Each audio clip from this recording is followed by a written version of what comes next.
하나님의 말씀, 우리 지난 시간에 이어서 계속하여 우리 누가복음 6장을 보겠습니다. 신약성경 누가복음 6장, 오늘은 12절부터 19절에 있는 말씀을 우리 함께 합독하겠습니다. 12절부터 19절에 있는 말씀을 함께 보겠습니다.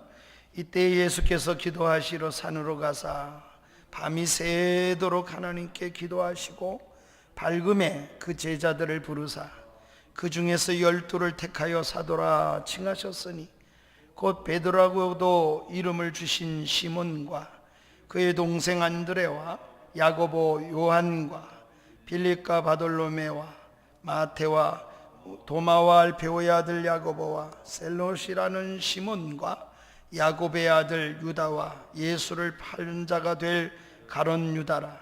예수께서 그들과 함께 내려오사 평지에 서시니 그 제자의 많은 무리와 예수의 말씀도 듣고 병고침을 받으려고 유대 사방과 예루살렘과 두로와 시돈의 해안으로부터 온 많은 백성도 있더라. 더러운 귀신에게 고난을 받는 자들도 고침을 받은지라. 온 무리가 예수를 만지려고 힘쓰니 이는 능력이 예수께로부터 나와서 모든 사람을 낫게 하려 함이로라. 아멘. 아멘. 오늘 우리가 함께 은혜를 받고자 하는 말씀은 읽으신 말씀 누가복음 6장 12절부터 19절을 통해서 우리의 신앙의 양면성을 생각하고 하나님 아버지 앞에서 우리가 어떤 면에 믿음으로 서야 될까 하는 부분을 예수님을 통해서 우리가 삶으로 배워내는 그런 은혜가 있기를 간절히 축원합니다. 제가 신앙생활을 설명할 때 자주자주 사용하는 말이 양면성의 이야기를 들어서 설명을 했습니다. 때때로 손바닥과 손등 이야기를 했습니다. 손등만 손이라고 할 수 없고 손바닥만 손이라고 할 수 없듯이 신앙은 어떤 면에서 이런 양면성이 있습니다. 우리가 오늘 읽어본 본문 말씀 속에도 읽어보면 대립되는 그런 개념들이 오늘 본문 속에 특별히 나타나고 있음을 볼 수 있습니다. 예컨대 크게 오늘 읽은 말씀 속에 두 가지 대립되는 면이 나타나는데, 하나는 산에 올라가신 예수님, 산이라는 곳과 또한 산에서 내려오셔서 평지에 서서 가르치시니 하시는 산과 평지를 대조해서 말씀을 전해 주시는 겁니다. 또 뿐만 아니라 산에 올라가셔서는 12 제자를 불러내시는 12 제자와, 오늘 본문에 보면은 제자와 많은 무리들의 그런 무리들에 대한 이야기를 하고 있습니다. 그러니 산과 평지와 제자들과 무리들이라고 하는 소수와 다수의 모습을 예수님께서 말씀 전하시는 속에서 이렇게 두 가지 면을 보여주시고 있습니다. 이 두 가지 면을 우리가 살피면서 우리 신앙이 균형 잡힌 신앙으로 세워지는 은혜가 있어지기를 간절히 바랍니다. 먼저 우리는 예수님의 사역의 장소를 생각해 보겠는데, 첫 번째는 예수님의 장소의 양면성입니다. 오늘 말씀을 읽은 말씀에 우리가 가만히 들여다보면 예수님께서 말씀을 전하시는 곳이 두 곳의 장소의 모습을 드러내고 있는데, 하나는 산에서 주님이 행하시는 일입니다. 또 하나는 평지에서 가르치시는 사역의 모습을 볼 수 있습니다. 예수님의 사역 행하시는 이 두 가지 면에서의 교훈을 우리가 생각해 보려고 하는 것입니다. 먼저 산으로 가신 주님의 모습이 나옵니다. 왜 주님은 산으로 가셔야만 했을까요? 왜 주님은 평지에 서서 가르치셨어야만 하셨을까요? 먼저 산으로 가신 예수님의 이야기를 우리는 2절에서 이렇게 말씀을 하고 있음을 볼 수 있습니다. 2절에 보면 이때 예수께서 기도하시러 산으로 가사 밤이 새도록 하나님께 기도하셨다고 했습니다. 그러니 예수님이 산에 가신 것은 무엇하러 산에 가셨나? 산에 가신 이유가 있는데 그것은 기도하러 가셨다고 말씀하고 있습니다. 밤을 새가면서 예수님께서 밤새도록 기도를 하신 것입니다. 오늘 우리도 우리 생활 속에서 기도하러 올라가야 할 시간이 필요합니다. 그리스도인이 그리스도인답게 살아가기 위해서 우리가 언제나 해야 될 가장 중요한 한 장소가 있는데, 그것은 하나님과 만나는 기도의 산으로 올라가야 한다는 것입니다. 기도하러 산으로 올라가신 주님 속에서 우리는 배워야 합니다. 오늘 산이라고 할 때 단순하게 우리는 쉽게 산이라고 이렇게 말을 하게 됩니다만, 산을 올라보면 산을 올라본 사람만은 알게 되는 것이 있습니다. 그것은 산을 오르려면 얼마나 힘이 드는지요. 그런데 산을 올라가 보면 그 산을 오른 이유를 우리가 희열을 느끼듯이 영적으로도 기도가 깊이 들어가기 위해서 이 산에 오르는 그런 기도를 해야 한다는 것입니다. 쉽지가 않겠지요. 산에 오르는 것이 어려운 것처럼 매일매일 하나님과 동행하는 기도 생활을 하는 것, 어쩌다 금식하고 어쩌다가 하나님 앞에 몇 시간 엎드리는 것보다 매일매일 정해놓고 시간을 지켜가며 하나님께 드리려고 꾸준히 한다는 것, 그것을 지켜내는 일은 그렇게 쉬운 일이 아닙니다. 따라서 기도 생활하는 것을 꾸준히, 우리가 믿음 생활을 꾸준히 하는 것, 그것은 결코 쉬운 일이 아니었습니다.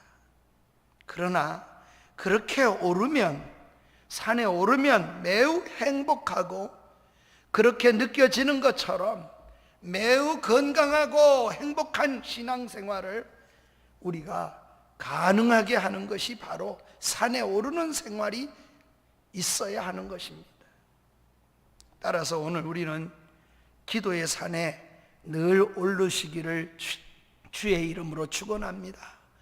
우리가 있는 장소가 어디든 간에, 그것이 가정이든 직장이든 잠시 주님을 만나는 그런 시간을 날마다 가져야 된다는 것입니다. 우리가 기도하지 않고 하면 잘못되는 모습이 몇 가지가 있는데, 특별히 4가지 면에 저는 문제가 있다고 생각합니다. 우리가 기도하지 않고 일을 하면 반드시 시험에 빠지게 됩니다. 시험에 들게 되는 겁니다. 또 우리가 기도하지 않고 일하면 교만한데 우리가 빠져버리고 맙니다. 우리가 기도하지 않고 일을 하면 일이야 될는지 모르지만 주님보다 내가 나를 내세우는 일을 분명히 하게 될 것입니다. 우리가 기도하지 않고 일하면 그 일 가운데 주님이 보이지 않을 수 있습니다. 이 일도 되고 일이 한 것 같지만은 이렇게 시험에 빠지기도 하고 교만해지기도 하고, 주님은 어디 가고 나를 자꾸 앞세우기도 하고 주님은 거기서 보이지 않는 그런 모습이 나타날 수 있게 됩니다. 그러나 기도산에 올라가서 내가 주님과 함께 기도하면 나를 바로잡는 일이 분명히 생겨지고, 나의 욕망 중심이었던 것이 그 욕망을 기도 속에 내려놓을 수 있고, 그리고 하늘 아버지의 뜻을 살필 수 있게 되어지고, 그리고 더 중요한 것은, 한번 따라합시다. 내가 기도 속에서 새로워진다는 것이다. 새롭게 만들어지는 것. 그래서 주님은 기도 후에, 밤새도록 기도한 후에 제자들을 불러 세웠습니다. 13절입니다. 13절에 보면 밝음에 예수님께서 그 제자들을 부르사 그 중에서 13절에 12를 택하여 사도라 칭하셨다고 했습니다. 예수님은 12명을 기도 후에 세우셨습니다. 그것도 밤새도록 기도하시고, 그리고 예수님이 12를 세우신 겁니다. 중요한 일을 앞두고 기도하셨다는 것을 우리에게 보여주는 말씀이기도 한 것입니다. 그러니 오늘 우리가 중요한 일이라고 생각되면 더욱더 하나님 아버지 앞에 기도하고 세워야 하고, 기도하고 일을 추진하고, 기도하고 우리가 계획 세우고 살아야 한다는 것입니다. 밤새워 기도하시고 12제자를 불렀습니다. 기도하고 우리가 그렇게 해야 될 이유가 분명한 것은 주님이 그렇게 사셨기 때문에 우리도 주님과 같은 삶으로 살아내는 것이 신앙이기 때문에 그렇습니다. 한번 따라합시다. 기도하고 중요한 결정을 하십시오.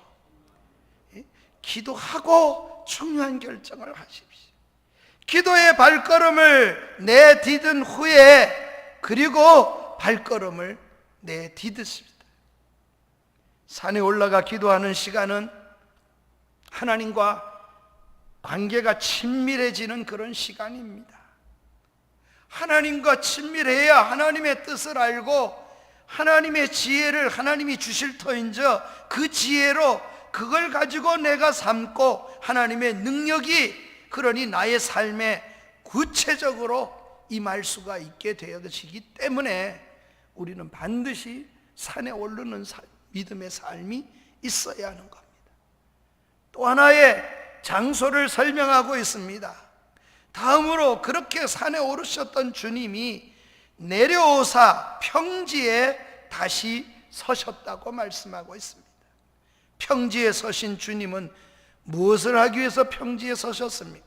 17절부터 19절까지가 그 내용인데 17절부터 우리가 내용을 가만히 보면 예수님께서 산에서 내려오사 평지에 서시고 그 제자들과 함께 무리에게 말씀도 전하고 병도 고치고 또 귀신도 쫓아내고 온 무리를 만져 주시며 치료하시는 것을 볼 수 있습니다. 산에 올라가신 주님은 산에서 사신 게 아닙니다. 그리고 내려오지 않는 그런 주님이 아니십니다. 다시 평지로 내려오신 주님입니다. 요즘 TV를 보면 자연인으로 산다 이런 TV가 자주 나오더라고요. 자연인으로 사는 사람, 그래서 산에 올라가서 산에서 모든 걸 해결하고 산에서 그렇게 살아내는 사람들을 찾아가지고 TV에 방영을 하는 것을 이렇게 보았습니다. 우리 주님도 산이 좋아서 산에 올라가서 산에만 사시는 분이 아니십니다. 우리 주님은 이 세상의 일상의 삶이 이루어지는 무대로 다시 내려오시는 겁니다. 산에 오르신 것은 이 평지에 서시기 위해서 오르시는 겁니다.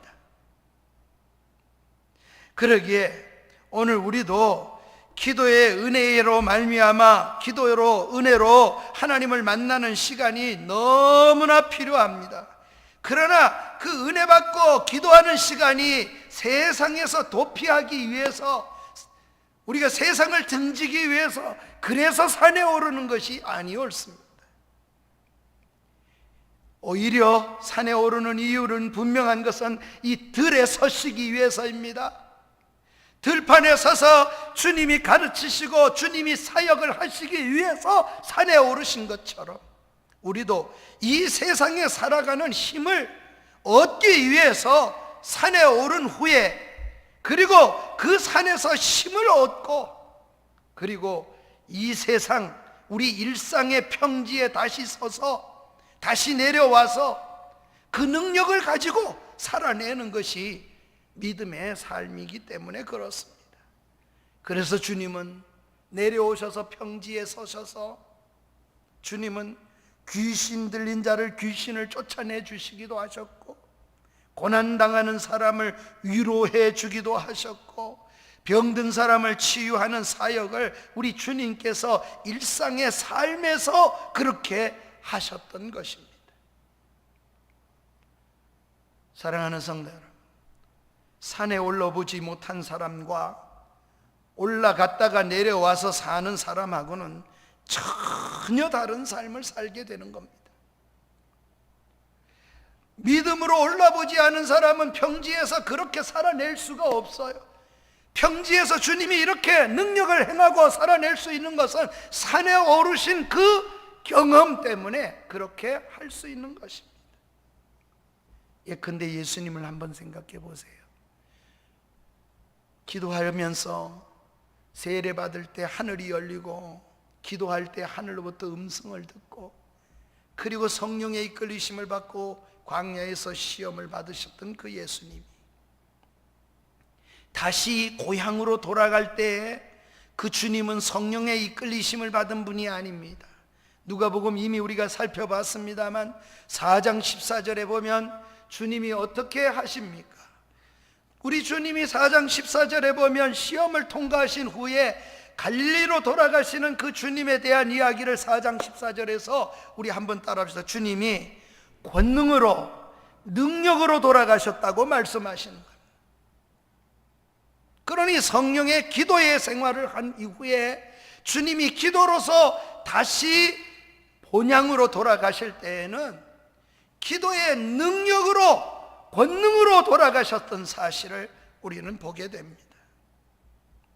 저와 여러분은, 우리는 모두가 다 평지에 살아야만 합니다. 그러나 산에 올라본 경험이 분명히 있어야만 합니다. 능력 있는 삶은 어디서 나오는가? 산에 올라본 경험이 만들어주는 것입니다. 그래서 우리 신앙생활은 언제나 이 양면성이 있어요. 우리 주님이 산에 오르시고 평지에 서시고 이랬던 것처럼 신앙생활은 이 두 가지 양면성에서 살아내는 것이라고 할 수도 있습니다. 산과 평지를 오가는 것이 그리스도인의 삶입니다.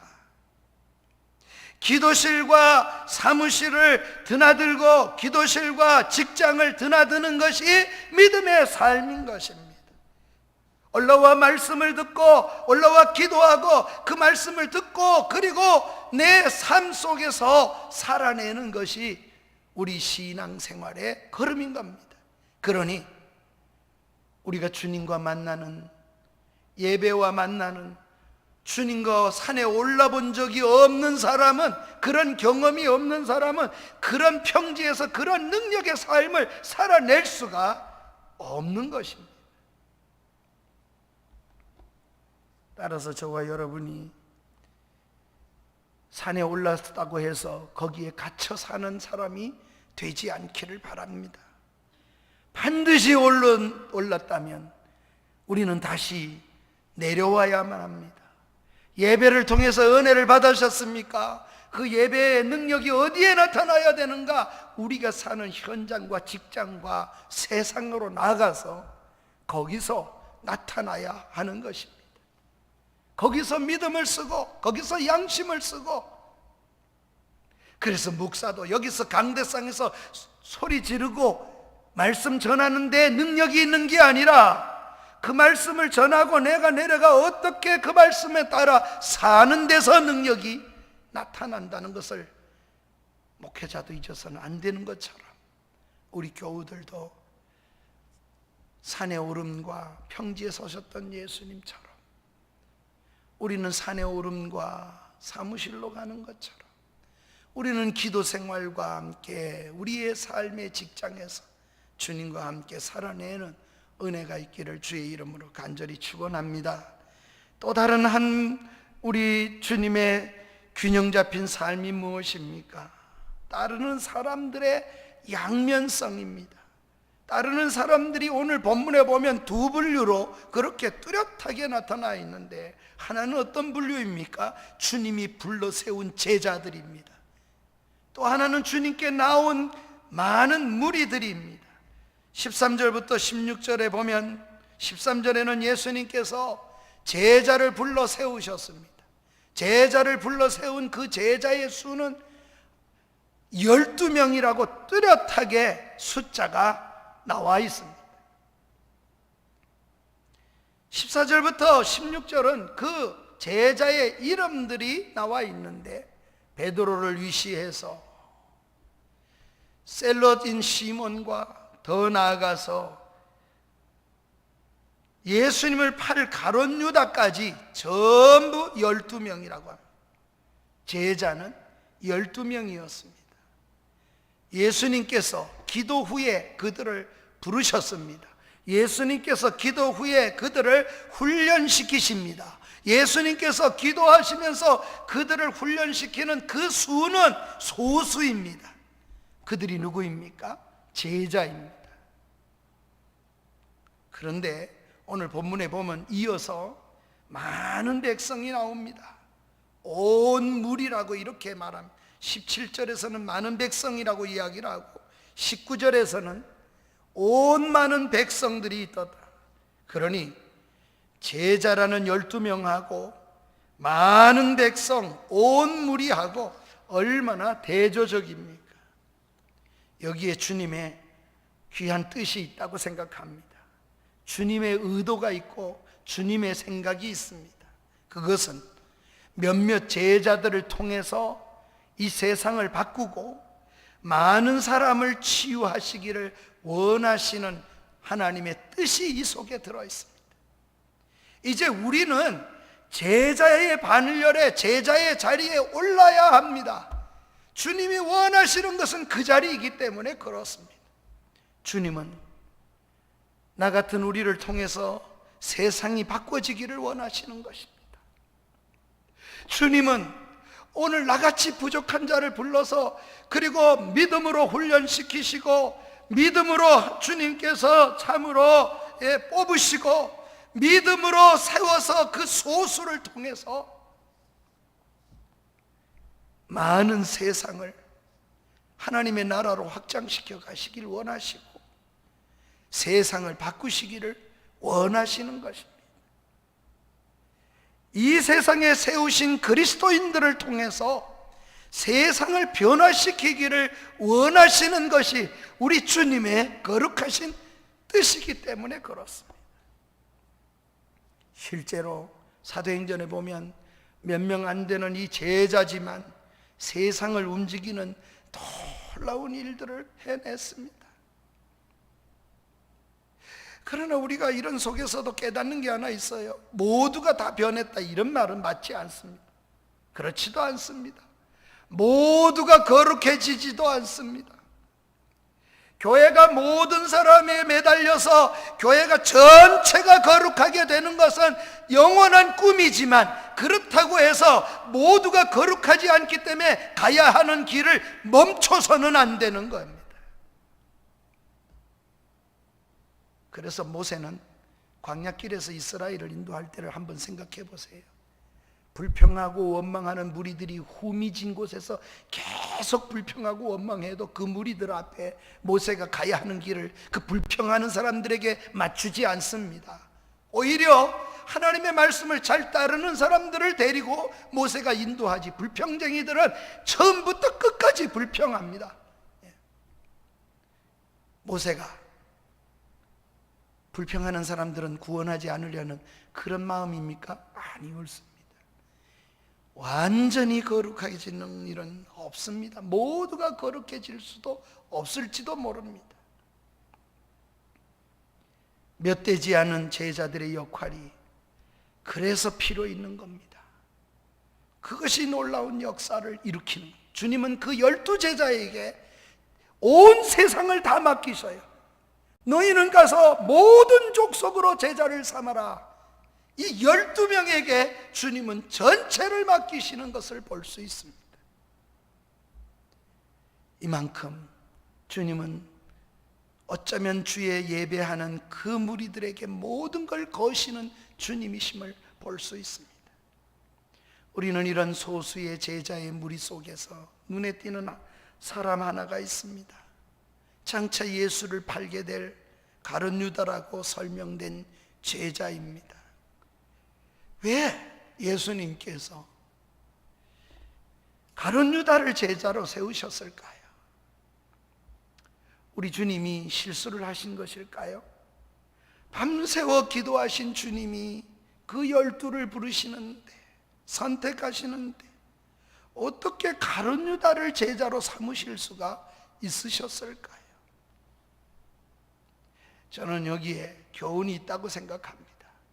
주님은 기도하시고 선택하셨기 때문에 분명히 주님의 선택은 잘못된 선택이 아니라 잘한 선택이라는 것. 주님의 선택은 기도하시고 하셨기 때문에 잘 선택하신 것입니다.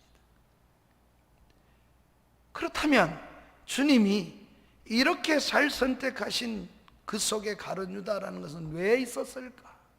거기에도 저는 이렇게 은혜를 입습니다.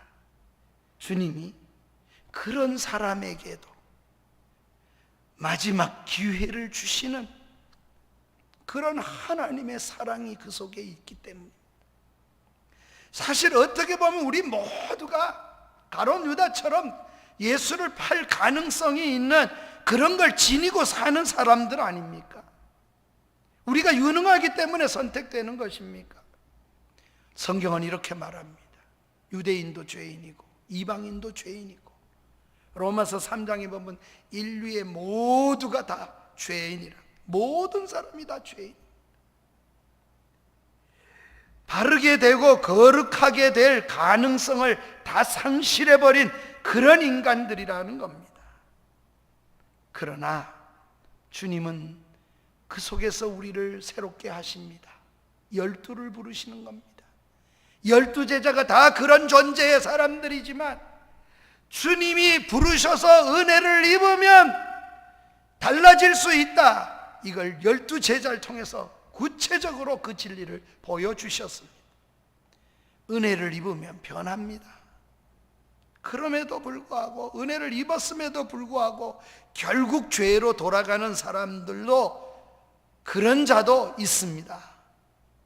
기도하지 않았고 말씀을 순종하지도 못했고 주님을 따르면서도 늘 딴 생각만 하며 따르는 사람들이 있습니다.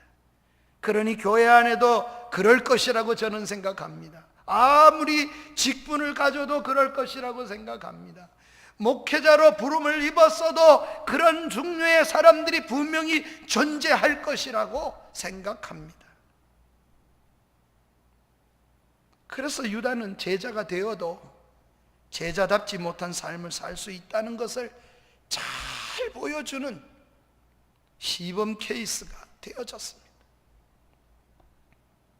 사랑하는 성도 여러분, 하나님께서 나를 사용하시고 내가 은혜를 입어서 하나님 앞에 쓰임을 받는다면 우리는 하나님 아버지 앞에 겸손하게 섬기면 정말 그것이 복입니다. 감격하여 섬기고 은혜 때문에 섬기면 이미 우리는 복을 받은 사람이 옳습니다. 그러나 그렇지 못하면 저주거리로 전락할 수도 있습니다. 차라리 제자가 되지 않았더라면 이렇게 불행한 이름을 남기지는 않았을런지도 모르겠습니다. 그는 제자라는 자리와 직분을 자기 욕망을 채우는 도구로만 생각했던 정말 안타까운 그런 제자였습니다. 하지만 우리가 인간적인 눈으로 가룟 유다를 한번 생각해 보십시다. 인간적인 눈으로 생각해 보면, 그러나 그래도 유다는 자기 잘못을 뉘우칠 줄도 알고 철저하게 책임지는 자세를 가진 모습도 어떤 면에는 보여주었습니다. 그 자세가, 그 태도가, 그 책임지는 방법이 옳지 않았다 하더라도 최소한의 양심은 살아 있었고 오랫동안 죄를 유지하지 않는 그런 사람의 모습을 보여주기라도 한 사람이 가룟 유다입니다. 그는 바로 깨달았습니다. 몇 시간 지나지 않아서 깨닫고는, 그리고 은을 갖다가 성전교에다 집어 던지는, 그래도 꽤나 괜찮은 사람 같이 보여집니다. 이 땅에는요, 양심을 배반하고 믿음의 걸음을 걸으면서도 의리를 배반하기도 하고 돌이키지 않고도 뻔뻔하고 끝까지 뻔뻔하고 어떤 상황에서도 계속해서 뻔뻔함을 유지하고 사는 사람들도 이 땅에는 수없이 많습니다. 가룟 유다의 모습보다도 훨씬 더 못한 사람인데도 살아내는 사람이 수없이 많기 때문에 그렇습니다. 평생 바뀌지 않은 채 살아가는 그런 사람들도 이 땅에는 수없이 많기 때문에 그렇습니다. 유다는 제자가 되었어도 제자답지 못한 삶을 살 수 있다는 것을 보여준 시범 케이스입니다. 제자가 되었어도 제자답게 살 수 없을 수도 있다는 것을 우리에게 경고로 보여주는 것입니다. 훈련은 다 받았습니다. 3년 동안 똑같은 훈련을 받았습니다. 코스워크는 다 마쳤습니다. 그렇게 코스워크를 다 마쳤는데도 불구하고 한 번도 가룟 유다는 훈련받은 것을 사용해보지도 못하고 한 번도 훈련받은 대로 실천해보지도 못하고 가는 인생, 그게 가룟 유다의 가련한 모습입니다. 어디 유다뿐이겠습니까? 우리 인생은 다 그런 존재입니다. 베드로를 생각해 보세요. 베드로도 마찬가지입니다. 그도 실수합니다. 그도 예수 모른다고 저주도 하며 무너집니다. 성경이 이런 모습을 우리에게 보여주는 것이 무엇을 가르쳐 주고 있습니까? 우리들 가운데 큰 소리 칠 수 있는 사람이 아무도 없다. 하나님의 은혜 때문이지 큰 소리 칠 수 있는 사람은 아무도 없다는 것입니다. 모든 제자들이 다 줄을 버리고 도망갔습니다. 그런 실수는 모든 제자들이 다 할 수 있고 누구도 할 수 있다는 겁니다. 그런데 중요한 게 하나 있습니다. 한번 따라합시다. 계속해서 영원히 그렇게 살지 않기 때문에 제자라고 부른다. 아멘. 우리가 그렇게 넘어지지 않아서가 아니에요. 우리도 그런 존재인데도 불구하고 우리도 넘어지기도 하고 쓰러지기도 하지만 우리 모두가 돌이키고 새롭게 하나님의 말씀을 받아들이고 살아간다는 겁니다. 결국 제자로서의 길을 갑니다. 사랑하는 여러분, 그래서 제자로 불리우게 되는 것입니다. 하나님 아버지 앞에서 말씀을 들을 때마다 겸비하고 그 말씀 앞에 언제나 겸손히 하나님 앞에 자신을 세우고 서는 것이 제자가 가져야 될 태도요, 제자가 되는 비결이라는 겁니다. 따라서 우리도 실수하지만 포기하지 않기를 주의 이름으로 축원합니다. 잘못 갈 수 있습니다. 그러나 다시 일어설 수 있습니다. 다시 바른 길로 들어섭니다. 회복할 수 있다는 사실을 주님 앞에서 절대로 포기하지 마세요. 하나님의 은혜가 우리를 새롭게 할 수 있기 때문에 그렇습니다. 그래서 제자의 삶으로 살아가는 저와 여러분이 되기를 바랍니다.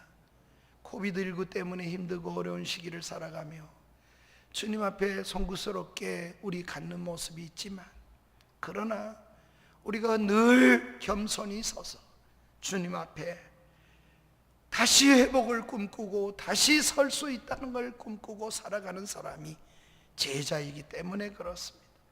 그러므로 우리 모두가 이런 제자로 회복되는 은혜가 있기를 주의 이름으로 간절히 축원합니다. 그런데 다른 부분이 있습니다. 신자로 살아가는데 영적 수준은 평지에서 사는 게 그게 영적 수준이 아닙니다. 살아있는 하나님의 목표가 무엇일까요? 산에 높이 오르 주님과 같이 되게 되어지도록 주님이 원하신다는 사실. 산과 평지가 있고 제자와 무리가 있습니다. 산은 높은 곳입니다. 영적으로 높은 수준의 상태로 우리는 올라야 되는 것입니다. 우리가 추구해야 될 것은 하나님의 주신 목표예요. 그래서 매일매일 하나님의 말씀을 붙잡고 올라야 할 것입니다. 그곳에 도달해야 비로소 제자이기 때문에 그렇습니다. 많은 무리 중에 하나가 아닌 주님의 제자로서 살아나가는 저와 여러분이 될 수 있기를 주의 이름으로 축원합니다. 많은 무리 속에 있는 게 아니라 제자로서의 주님이 되어야, 제자로서의 우리가 삶을 사는 것이 주님이 원하시는 삶인 겁니다. 그래서 주님은 부활 승천하실 때에도 너희는 가서 모든 족속으로 무리 속에 있으라 그러지 않고 제자를 삼으라고 말씀하십니다. 그들에게 가르치고 내가 너희에게 분부한 것을 주님께서 다 가르치라고. 누구에게? 제자에게. 주님이 원하시는 수준이 제자이기 때문에 그렇습니다. 우리가 무리 속에 살다 보니 늘 평지입니다. 무리는 평지 속에 있습니다. 기도하러 산에 올라본 적이 없습니다. 바닥에 주저앉아서 항상 올라가지 못한 채 주님이 나를 고쳐주고 그저 주님이라고 하면 나에게 무슨 필요한 것을 공급이나 해주는 그런 주님, 그래서 필요할 때만 손을 내밀고 필요할 때만 주님께 나와서 간구하고 요청하고 매달리는 그런 평지의 무리 속에 거기서 영원히 머물리지 않기를 주님은 원하시는 것입니다. 나를 위로해 주시고 날 도와주지 않으면 언제나 돌아서는 곳에 있는 사람들이 평지에 서서 살아내는 사람들이 옳습니다. 우리는 영적 수준을 높일 수 있기를 주의 이름으로 축원합니다. 우리가 올라야 될 것은 평지에서 주님의 말씀을 내 소원이나 내 것이나 그저 들어주시는 주님을 만나는 게 아니고 산에 올라 12 제자의 속에 부름을 입는 그 하나님을 만나는 하나님의 사람이 되어야 될 것입니다. 산에 오른 그 감격을 가지고 세상에 나가서 진정한 제자로서의 수많은 사람들, 수많은 무리들, 그 무리들 속에 따르는 무리의 그 무리들 속에 제자로서 드러내며 살아가야 될 것이 우리들의 삶이기 때문에 그렇습니다. 그래서 주님은 산에 올라가서 제자를 부르시고 그 제자들과 함께 다시 평지에 서셔서 제자로서의 사는 삶이 무엇인가를 보여주신 겁니다. 산에 올라온 그 경험, 그 은혜를 가지고 이 무리들에게 함께 귀신도 쫓아내고 그들이 원하는 것 위로도 주고 그렇게 살아내는 것이 신자가 살아내야 할 삶이라는 것입니다. 산 위에 오른 감격을 가지고 세상으로 나갑시다. 주님과 만난 그 은혜, 주님과 함께한 그 은혜를 가지고 세상의 수많은 사람들에게 제자의 삶이, 믿음의 삶이, 하나님의 아들의 삶이 얼마나 다른 것인가를 보여주는 영향력 있는 하나님의 삶을 살아내는 저와 여러분이 되어지기를 주의 이름으로 간절히 축원합니다. 우리가 이 말씀을 기억하시면서 우리 다 같이 일어나셔서 401장을 함께 하겠습니다. 주의 곁에 있을 때, 주님과 함께